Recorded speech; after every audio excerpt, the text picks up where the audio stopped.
Kwatra, sir, Foreign Secretary. Also joining us on the dais, Secretary West, Joint Secretary Central Europe, as well as Joint Secretary East and Southern Africa. Sir, may I hand over the floor for your opening remarks?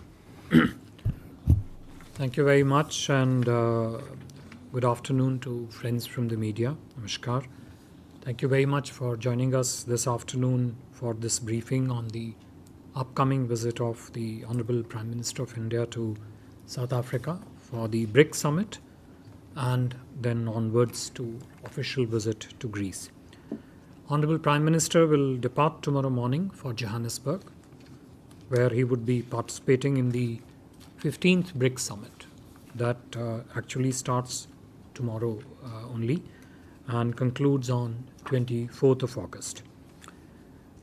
Just to recall, Honorable Prime Minister had last visited South Africa in July 2018. That was for the 10th BRICS summit, and then in July 2016 for a bilateral visit. South African President Cyril Ramaphosa, he had visited India in January 2019, where he was also the chief guest for the 70th Republic Day celebrations. The two leaders had also met in June 22 in Germany on the sidelines of the G7 Outreach Summit, and most recently they spoke to each other just a few weeks ago. South Africa is, as you all know, the incumbent BRICS chair, and the theme of the BRICS summit this year is BRICS and Africa, Partnership for Mutually Accelerated Growth, Sustainable Development and Inclusive Multilateralism.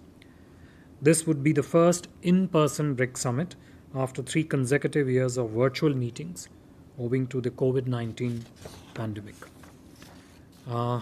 You are all aware of the importance that India attaches to the BRICS grouping and consider it as an important expression of global multipolarity. India last held the BRICS chairmanship in 2021. For us, it is also a platform that can address a number of global challenges, and also by contributing to building a fairer, inclusive and open international architecture with sustainable development and economic growth at its core. In terms of program, upon his arrival on 22nd, Honorable Prime Minister will participate in the first event, which is the BRICS Leaders Retreat later tomorrow evening itself. This would be a closed-door engagement, and the expected agenda is likely to include discussions on global developments of concern and the role that the BRICS can play in addressing some of those developments and challenges. The next day, on 23rd August, Prime Minister will participate in the 15th BRICS summit. The summit itself is structured into 2 sessions. One, a closed plenary that is likely to focus more on items pertaining to intra-BRICS cooperation, as also the reform of the multilateral system and counter-terrorism issues. Thereafter, there is an open plenary which would actually see participation of other entities and organizations that are associated with BRICS.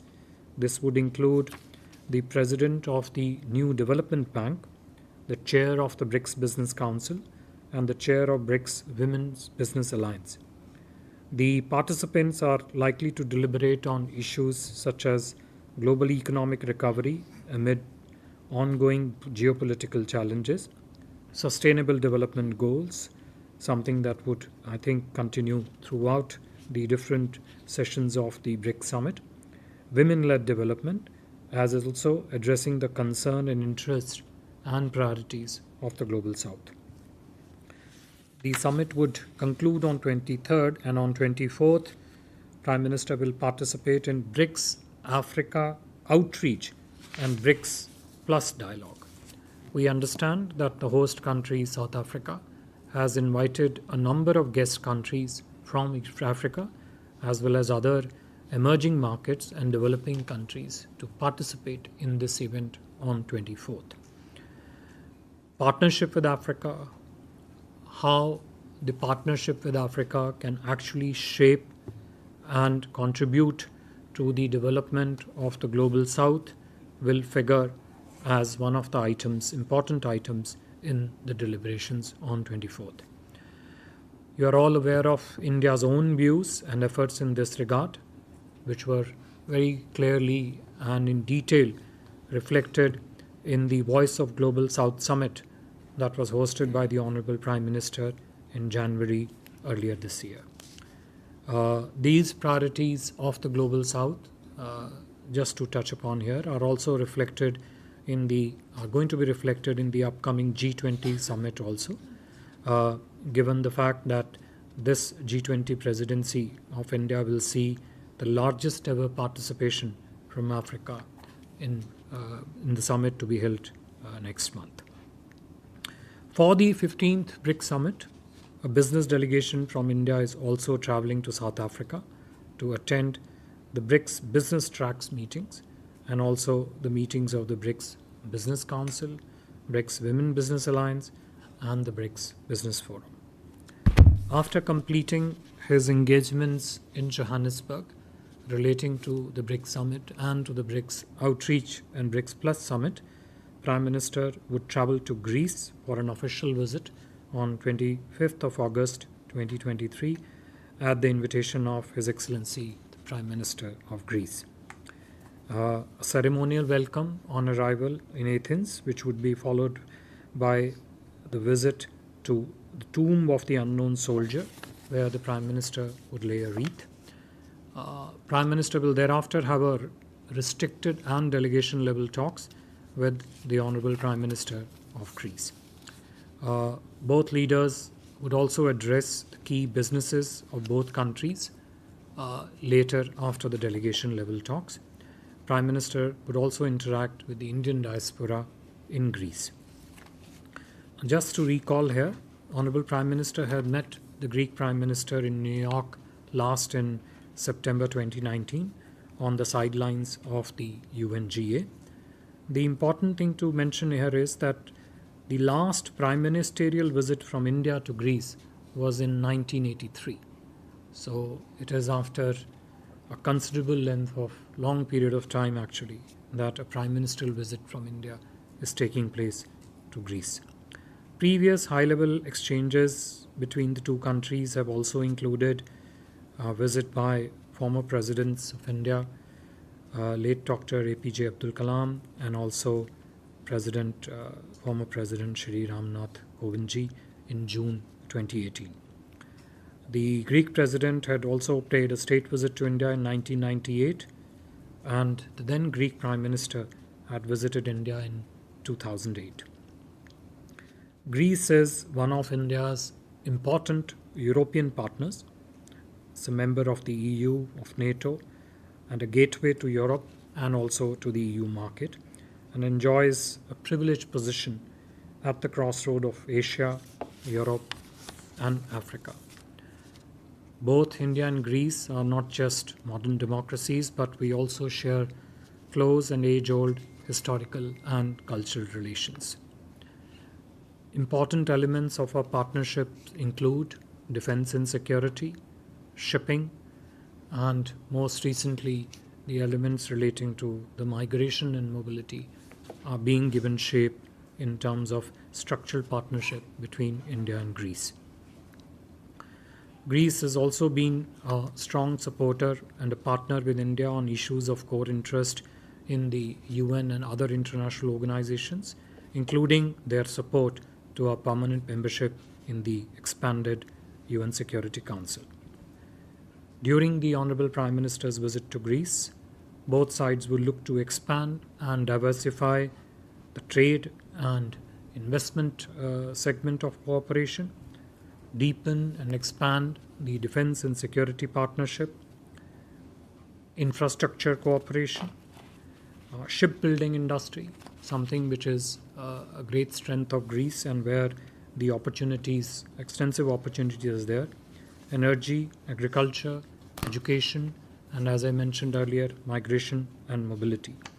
The visit would give both sides an opportunity to discuss also the regional and global issues of mutual interest and help broaden and deepen our bilateral engagement. I would stop here, and if there are questions, we'll try and answer them. Thank you. Thank you very much, sir. Ground rules, please. Please introduce yourself and the organization you represent. I'll start with you, Yeshi. This is Yeshi Seri from the New Indian Express. So what are the chances of PM Modi having a bilateral with Chinese Premier Xi Jinping? Siddhant. So my question is India's stance on the expansion of the grouping. And another question, this is on Greece basically. What will be India's focus when it comes to connectivity plans connecting India with the Mediterranean via the Arab world? Sorry, via the Arab world. Yeah, this connectivity plan. So. Okay. Yeah, please. Before that. Yeah. Sir Madhurendra मैं news nation से defence और security ties को लेकर आपने बात कही India और Greece के बीच में क्या इस पर और आप फोकस कर सकते हैं कि किन क्षेत्रों में दरअसल डिफेंस सेक्टर में दोनों देश अपने जो टाइज हैं उसको बढ़ाएंगे और मैरीटाइम में दरअसल क्या होने वाला है? Manush. This is Manas from PTI. Around 40 countries have shown interest in joining BRICS, and 23 countries have already submitted their applications. So what will be India's approach in expansion of BRICS, and how we are going to support the countries? What will be the criteria? I'll come back to you. Yeah, go ahead. Sir मैं मनीष झा हूँ TV9 से।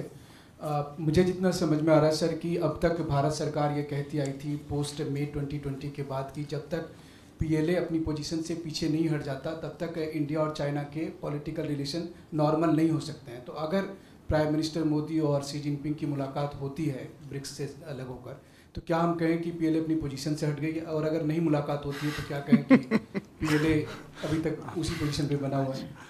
Sir, should we take on more questions or should we take it sets? Okay. Yeah. No, I saw your hand. Yeah, go ahead. Let's come back. Yeah.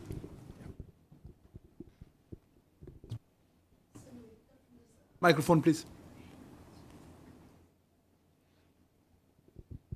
So Nivedita from the Sunday Guardian, 2 questions. If you could please share the details of the business delegation accompanying the Prime Minister, and also is there any likelihood of the Prime Minister taking up the issue of many countries which have expressed interest in joining the rupee trade arrangement? Would that be part of the business talks? Business talks. Okay. So we'll take next round. So please. Let me group the questions relating to India-China meeting. Yeshi asked, and then others asked the same question in different ways. आपने कहा होती है, नहीं होती है. All I would say is that, as I mentioned in my remarks, the host country, South Africa, has invited large number of guest countries, besides, of course, the BRICS members who would be present there. The Prime Minister's schedule in terms of bilateral meetings with those leaders who would be present in South Africa is still being developed, and as and when we have details of confirmation of Honorable Prime Minister's different bilateral meetings, we would definitely apprise our media friends of those meetings. Second set of questions relating to BRICS expansion. Somebody mentioned about 40, 23 large number of countries having expressed interest in the expansion of the BRICS. Look, there is no doubt that there is considerable interest in many countries to become a part of BRICS, to associate themselves with BRICS, to leverage different opportunities that the BRICS and the cooperation under the BRICS presents for itself. Insofar as the BRICS expansion is concerned, we have been very clear from the start that we have a positive intent and an open mind when it comes to the BRICS expansion. As you all know, BRICS works under the modality and principle of consensus, and all the BRICS countries have to have full consensus on how they would want BRICS expanded, what should be the guiding principles of that expansion, what would be the criteria for such an expansion.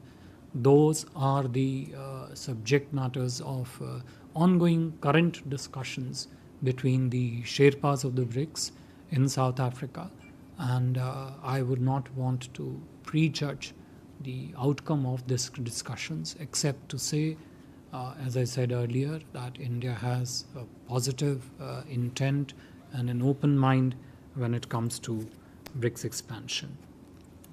With regard to the set of questions relating to specific questions relating to the BRICS business delegation, which the colleague from the Guardian, Sunday Guardian, asked. The business delegation is the BRICS business platform, including the Business Forum, the Women Business Alliance, is a very robust and vibrant mechanism and pillar for the BRICS, intra-BRICS economic cooperation. And we are expecting a sizable business delegation to participate in these meetings. The component which is part of the BRICS summit deliberations itself, which would be in the open plenary, is a much smaller delegation, and we'll share the details with you once those that part of the delegation of Honorable, who would be present along in the session where Honorable Prime Minister will be there, will share with you. Otherwise, the delegation representatives from the business entities would be participating in associated events of, as I said, the BRICS Business Forum, the BRICS Business Women Alliance. With regard to the question on greater cooperation with Greece, whether it is defense and security or the economic trade aspects, I would request my colleague, Secretary West, Sanjay Verma, to speak. But if I can just, before doing that, just touch upon the connectivity question which was asked. Look, we look at connectivity as I would say, as one of the driving impulses for a greater and a stronger and deeper cooperation between any two sets of countries. Connectivity has always been an important element in our discussions with all our partners. And we don't limit the connectivity discussions only to infrastructure connectivity projects. The connectivity for us has a far wider conceptual connotation that includes digital connectivity, connectivity between the people. So when we speak of mobility and migration, it is connecting the two societies, connecting the two people. Financial connectivity. So there was a question relating to the India-rupee trade, for example. It is one of the key instruments of connecting the trade ecosystems between the two countries. But so there, I'll just make that remark on the larger connectivity point you mentioned. But if I could just quickly answer the specific part relating to India-rupee trade. Look, it has been our strong and proactive effort to see how the instruments of trade expansion, how best we can position them in any given relationship. One of the first India-rupee trade arrangements in recent months has been the one which was announced with the UAE. I am given to understand that the initial shipments relating to India dirham rupee trade have commenced and have successfully been completed. we are soon going to bring out a set of the standard operating procedures also, do an extensive outreach to the business community for them to see how this India-Rupee trade arrangements could be leveraged. Naturally, it would be our interest to see that it could be expanded to as many countries as possible. The India trading arrangements in another currency always have very extensive regulatory elements, but also the elements that involves the commercial banking channels, something which requires extensive due diligence. But as a matter of priority, we would definitely be pursuing them. How far we reach with them is something to be seen.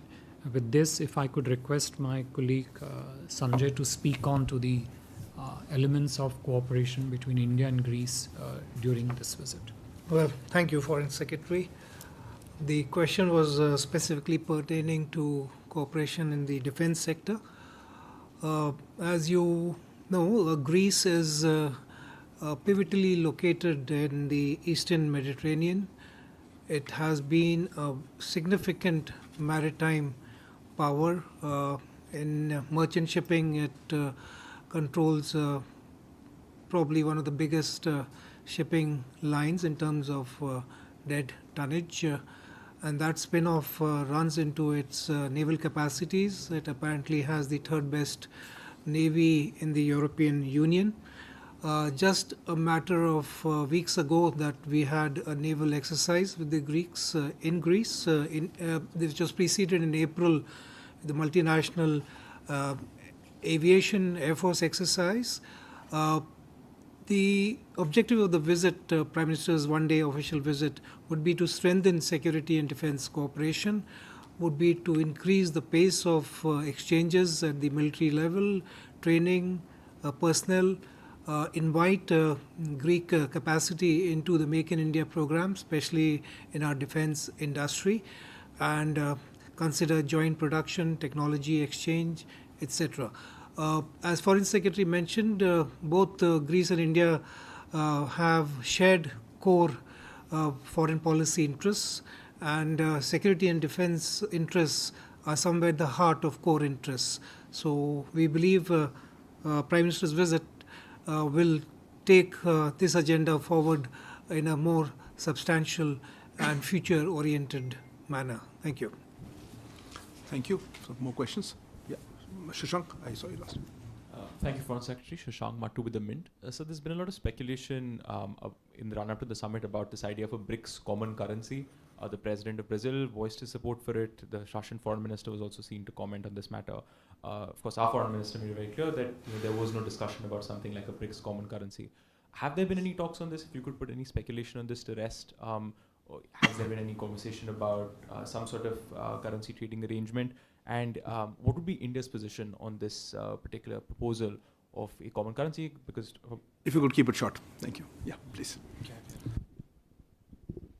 Sir मैं जयप्रकाश हूँ दैनिक जागरण से। मेरा सवाल है कि sir last year जो BRICS summit था उसमें एफटीओ को लेकर बात हुई थी, BRICS FTA free trade agreement, और कई बार पहले भी इस पर चीन की तरफ से मुद्दा उठाया गया। भारत का इस पर क्या स्टैंड है? One second. Yeah. Hello sir, Abhishek Jha from CNN News 18. My question will be regarding so many leaders gathering there, and about 40 leaders are going to be there. You said those bilateral meetings are still being worked out. If you could share some of the meeting that has been confirmed yet. Nope. Hi, Smita Sharma, independent journalist. On the BRICS summit itself, is there a request from the Chinese to still discuss their peace plan on the Ukraine war during the summit meeting? And keeping in mind that India is the world's largest democracy, we are chairing the G20 summit in the next few days. The refugee crisis in Greece, which has led to a lot of criticism of pushing back on asylum seekers, on migrant workers, shoddiest conditions, is that something that the Prime Minister will take up during his discussions? With the Greek authorities. Yeah? That's what you meant. Okay, before that. Yeah, I saw your hand. I'll come back to you. Hi, hello. This is Takashi Ishihara from Asahi Shimbun, Japanese newspaper. I just want to ask the basic question about the Indian diaspora. The security mentions the Prime Minister Modi ji is going to have an engagement with the diaspora in Greece and maybe South Africa. So every time, everywhere the Prime Minister Modi ji visit, he is having the engagement with diaspora. So how important for the India and the Prime Minister to have an engagement? What is the reason? Yeah. Hi, this is Shubhajyoti from BBC News. I mean, it has been announced that Bangladesh Prime Minister Sheikh Hasina will attend the BRICS summit. So will there be any meeting at the sidelines between Prime Minister Modi and Prime Minister Hasina in Johannesburg? And I have two supplementaries in this. Two supplementaries. Okay. I'll be short. Don't worry. Please. Okay. Firstly, I mean, are we supporting Bangladesh's candidature to be a new member in the BRICS alliance? And secondly, there has been recent media reports that India has made its reservations about US visa policy and proactivism over Bangladesh to Washington clear. Now, I'm keen to know what is India's actual stand on that. No, hold on. Let me clarify yours.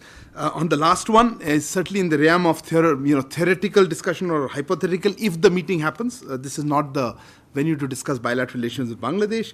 About possible meeting, I think Foreign Secretary was pretty clear about the bilats, but I will leave that to Sir to answer. So rest of them I pass them to you. Thank you. Let me just first, address this question of what bilateral meetings with the Honorable Prime Minister have on the sidelines of the BRICS summit. As I've already mentioned to you, there are going to be large number of leaders present there. We understand also that the Honorable Prime Minister of Bangladesh also may be there. That's what we have been informed by the host country. But the schedule of Prime Minister's bilateral meetings on the sideline of BRICS is still evolving. And once we have firmed up those meetings with the leaders, we will definitely, share with you as we go along. Shashank, to your question on the BRICS common currency trading arrangement and the Dainik Jagran से जो आपका BRICS FTA को लेके जो प्रश्न था, see, the substantive part of trade and economic exchanges and discussions that have been a part of BRICS discussion have so far in a major way focused on how to increase trade in respective national currencies, which writing for the Mint you would know is considerably different from a common currency concept.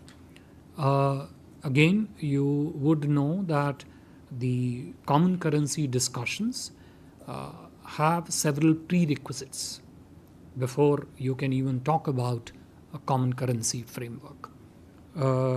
The discussion framework in BRICS, the substance of that discussion framework in BRICS have focused principally on currency within the national trade within the national currency and not the other element which you mentioned.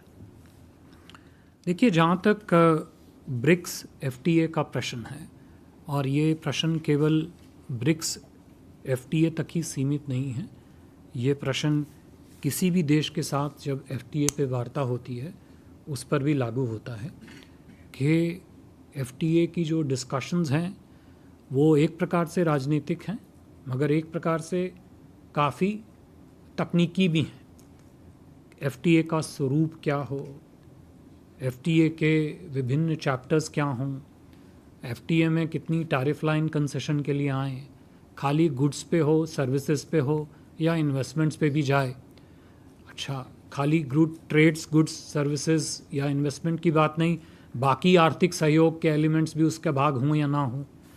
तो जो focus BRICS के अंदर रहा है वो अधिकांशतः इस बात पर केंद्रित है कि ब्रिक्स के कंट्रीज़ के बीच में जो आपसी सहयोग है, परस्पर सहयोग है, उसका विकास कैसे हो, उसकी गहनता कैसे बढ़े, उसको किस प्रकार से जो है नए से नए क्षेत्रों में लेके जाया जा सके।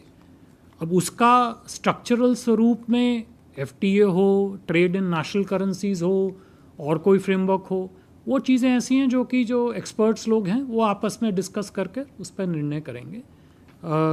तो ब्रिक्स में जहाँ तक इंट्रा ब्रिक्स सहयोग की बात है वो आर्थिक सहयोग पे केंद्रित है, उसमें कोई दो राय नहीं है, बट उसका स्वरूप क्या हो वो जो है दूसरी बात है। On the as I mentioned to you, this is Smita to your question, that when the leaders meet during the retreat, during the closed plenary, and also if they have a chance for a sidebar on the sidelines, the discussions would obviously focus on what the developments, the global developments, which are of key priority and interest, and the challenges that they throw up. As of now, I am not aware of any specifics in terms of what's on the table, but the generic nature of global developments, the challenges they throw up, how BRICS comes together to mitigate some of those challenges, particularly the economic challenges to the countries of the global south, is something that they would obviously focus on. On your questions of on your other questions, and also the question from our colleague from the Japanese media on diaspora engagement, I would request Secretary Sanjay Verma to speak to them. Well, thank you, Foreign Secretary. Smita, on a question on refugees, I think let me address it from two aspects. One is, of course, Greece is a place in the Mediterranean, and it is what you call a frontline state for refugees coming into Europe. This is a sensitive subject. It's an important subject. It's also very topical and sensitive. It is also a fact that the European Union is currently negotiating a migration treaty which is in the works. It would be out of place for us to raise this issue. We trust the European Union would find the best way to deal with this recurring problem, and we consider it an issue which is internal to the European Union, and it's best left to them how they resolve it. The correlation, as it appears on the agenda of our visit, is that a migration and mobility agreement which we have signed with a slew of countries is to address this issue indirectly, to encourage legal migration. So we hope to see some progress on that subject there. On diaspora, on most, if not every foreign visit of the Prime Minister, and engagement with the Indian diaspora is a very important part of the program, and that also emanates from the fact that the relationship with diaspora is also a very important pillar of India's foreign policy, particularly with the current government. Prime Minister always looks forward to occasions of spending time interfacing, interacting with the Indian diaspora, and in Greece it won't be any different. We have a diaspora which is about 11 to 12,000 strong, and this will be another occasion for a Prime Minister to interact with what is a very effective, increasingly an effective bridge that our diaspora forms between us and the country they reside in. Thank you. Thank you, sir. Thank you very much, Foreign Secretary, sir. My thanks also to Secretary West, Shri Sanjay Verma, Joint Secretary Central Europe, Shri Arun Sahu, as well as Joint Secretary East and Southern Africa, Shri Puneet Kundal, for being here today. Thank you for joining us. Please stay tuned with the updates that we'll have on social media as the visit unfolds. Good afternoon.